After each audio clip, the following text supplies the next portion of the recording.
Vlastne do akej miery sa hudba stala v súčasnosti nositeľom naozajstného filozofického chápania sveta? Tá hudba v skutočnosti v súčasnosti odráža tú rozdrobenosť spoločnosti.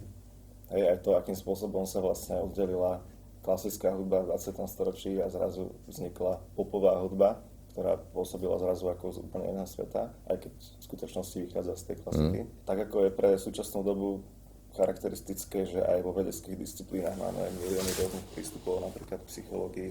Aj filozofia sa absolútne rozdrobila na strašne veľa protichodných smerov. Tak je to v skutočnosti aj v tej hudbe. A podľa mňa práve, že to umenie trochu z môjho pohľadu tápe a nevie nájsť tú syntézu, alebo nevie nájsť ten jazyk budúcnosti, tak sme sa o tom bavili.